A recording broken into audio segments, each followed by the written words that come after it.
Another thing we do in addition to this conference is we have the Originalism blog.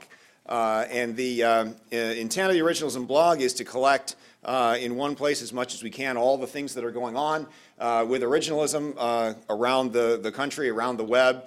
It covers scholarship, it covers blog posts, web posts, things of political note and so forth, anything that has anything to do with Originalism. So the main reason I mention this, in addition to trolling for readers, is that I want to encourage all of you, because I know you guys are doing all the good Originalism stuff, and it's very hard to keep track of everything that's going on with Originalism because so much is going on. So I want to encourage everyone, if you do something, if you put up something that we can link to, just drop me a quick email, let me know what you're doing, and with a pointer to it, and I'll put it up. If you have some comment on something that Originalism-wise that is going on around the world that you'd like to put up a short comment for us, that would be great too. But just in general, let me know what all you see going on in Originalism, and that will help us in our mission of having all things Originalism up on our blog. So feel free to contact me and let me know what's going on.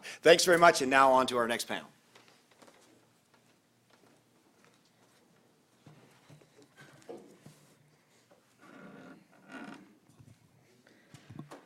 Well, I'm Jen Mason McAward. I just want to thank apparently primarily Mike and the other Mike and Steve. I'm just really delighted and honored to have this opportunity to present this paper today, and thanks in advance to Mark for his comments as well. So my paper focuses on Congress's power to enforce the 13th Amendment, which comes from Section 2 of that amendment. And interestingly, most 13th Amendment scholarship purports to be originalist in nature. So my work starts from that same assumption. So Section 1 says neither slavery nor involuntary servitude shall exist. And Section 2 says that Congress shall have the power to enforce this article by appropriate legislation. And it's widely agreed that Congress can pass two types of laws under its Section 2 power. So laws penalizing what the Supreme Court has ruled violates Section 1, namely coerced labor. And Congress has passed lots of such laws, from the Anti-Peonage Act to criminal prohibitions on kidnapping or removing official documents for the purpose of holding somebody in slavery, forced labor, human trafficking remedies as well.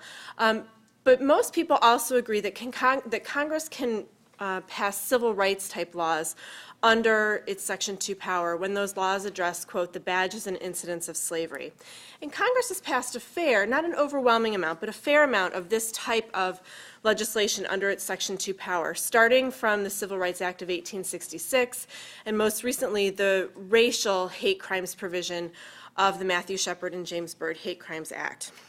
The concept of the badges and incidents of slavery first entered 13th Amendment parlance in the civil rights cases. It's obviously not a part of the constitutional text, but it's become really canonical. And nobody knows what it means, but everybody agrees that it's the particular phrase that best describes the scope of Congress's Section 2 power.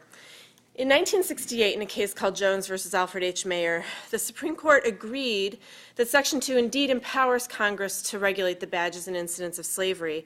And moreover, the court held that Congress also has the power to define what the badges and incidents of slavery are, subject to minimal rationality review. And since Jones, there's just been a virtual cottage industry that's sprung up of identifying or labeling things as badges and incidents of slavery. So everything from hate crimes to hate speech to violence against women, sex discrimination, sexual harassment, abortion regulations, prohibitions on gay marriage, lack of health care, they've all been labeled badges and incidents of slavery, and the claim is that they're subject to regulation by Congress under Section 2. Herein lies my concern with Jones, that by giving Congress substantive power to define what the badges and incidents of slavery are, the court essentially gave Congress the power to set the scope of its own power. Because I think that concept can rationally, quite rationally, be defined to cover virtually any civil rights violation against virtually any person. But I think that that's more than the 13th Amendment was meant or understood to do. Giving Congress this type of substantive definitional power is problematic in my view from a number of standpoints. With respect to precedent, I think Jones is in serious tension with City of Burney. Relatedly, with respect to separation of powers, I think that the badges and incidents of slavery is in fact a determinate concept that the judiciary is institutionally suited to define and enforce, at least around the boundaries. With respect to federalism, I think that Jones gives Congress the power to regulate conduct that might better be left to the states. From an intertextual standpoint, it potentially makes the 13th Amendment power so broad that it could render the 14th Amendment superfluous. And then finally, it's problematic from an originalist standpoint because, as I argue, Section 2 was not meant or understood to give Congress such broad definitional or regulatory authority. So ultimately, my reading of the text, history, and structure of the amendment suggests a more limited view of the Section 2 power than the one that's endorsed in Jones.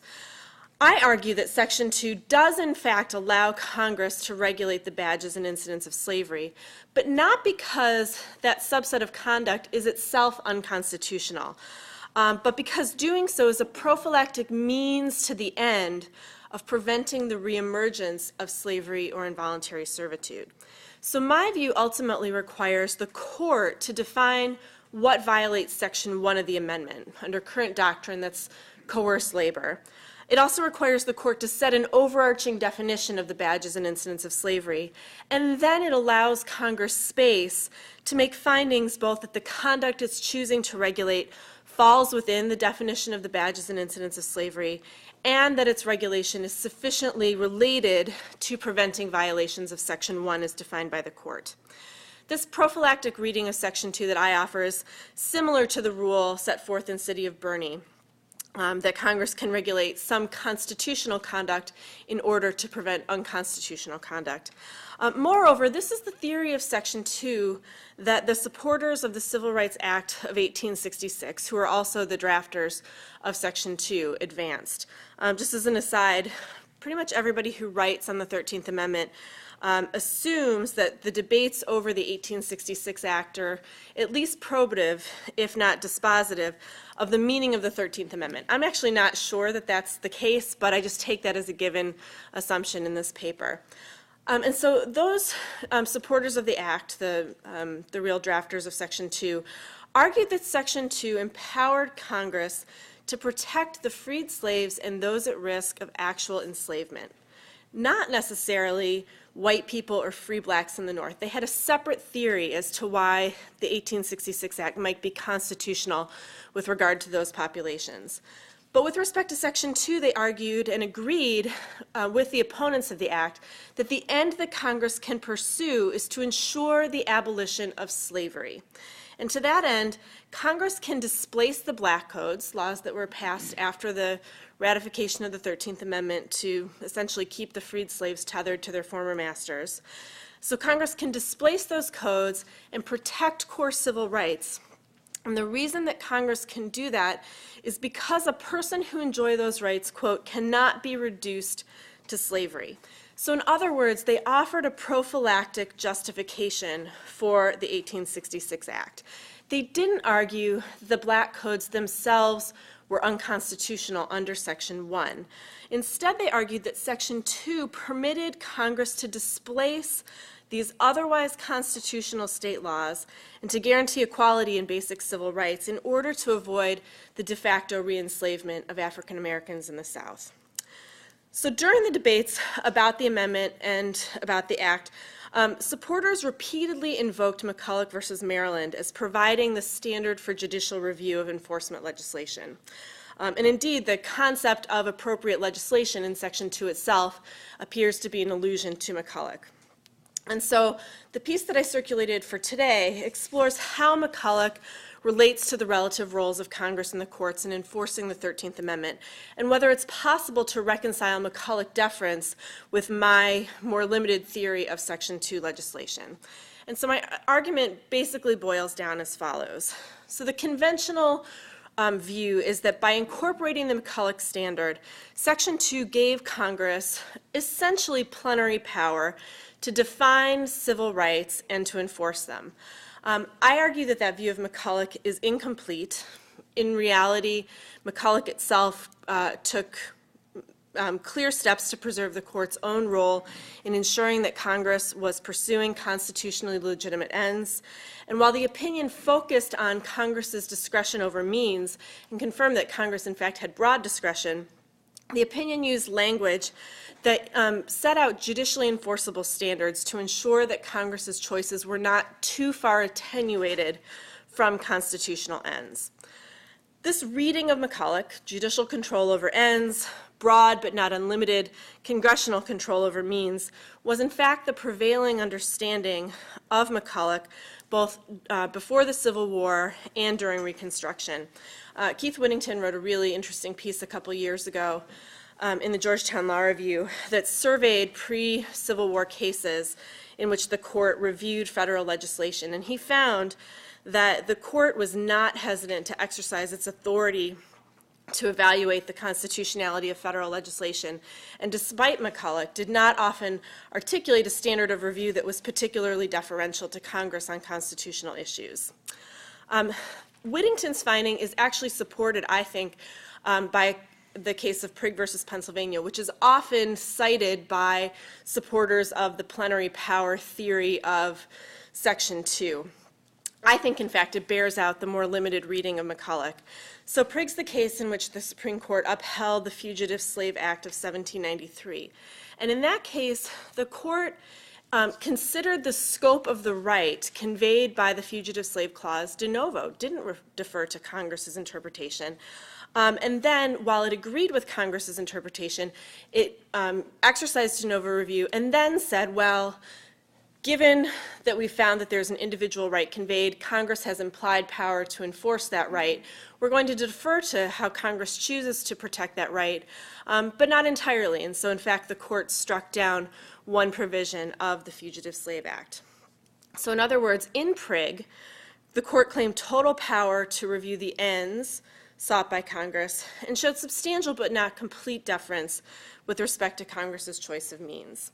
And it was this understanding of both Prigg and McCulloch that guided those who drafted the 13th Amendment and the 1866 Act. They argued that McCulloch confirmed that Congress has the leeway, quote, to pass any law which in Congress's judgment is deemed appropriate and which will accomplish the end in view, secure freedom to all people in the United States. They did not argue that McCulloch gave Congress the power to determine the ends toward which they could legislate under Section 2, but they did argue that McCulloch gave Congress discretion to determine the appropriate means. But they also argued that it wasn't much of a stretch to find that there was a close causal link between displacing the black codes and securing freedom for the former slaves. So while I agree that McCulloch should inform our understanding of the Section 2 power, I think that current doctrine as set out by Jones, in fact, departs from the proper reading of McCulloch in several important ways. First, it confuses the ends and the means of 13th Amendment legislation. As I've said, eliminating the badges and incidents of slavery is not an end in itself, but rather a means to achieving the abolition and ensuring the abolition of slavery. Second, Jones improperly minimizes the role of the judiciary with respect to reviewing the ends of the 13th Amendment, as well as the definition, the overall concept of the badges and incidents of slavery. Because even if badges and incidents is a category of means, it's still a concept that requires definition at its outer edges. I think there's a difference between coming up with a conceptual framework and making a finding that particular conduct satisfies that framework. The former strikes me as a question that the judiciary is institutionally suited to answer. The latter strikes me as a legislative determination. And particularly where you have a concept like badges and incidents that's so susceptible of a range of meanings, it's important from a separation of powers perspective to give the court a role in setting the outer boundaries of Congress's enforcement power. So that said, obviously once the court sets overall definitions, Congress still has to make factually dependent findings. And in my view, Jones's third failing is it doesn't acknowledge a sufficiently meaningful role for the court to assess these determinations. In other words, for the court to make sure that Congress's judgments, even though they deserve some kind of deference, are not too far attenuated from the constitutional end. And so in the 13th Amendment context, I would recommend that when Congress tries to pass Section 2 legislation, it build a record to which the court can ultimately refer and evaluate and defer under McCulloch. So the bottom line is I think it's entirely possible to agree that McCulloch informs our understanding of Section 2 and at the same time argue that we have to fundamentally reassess current doctrine. So thank you very much.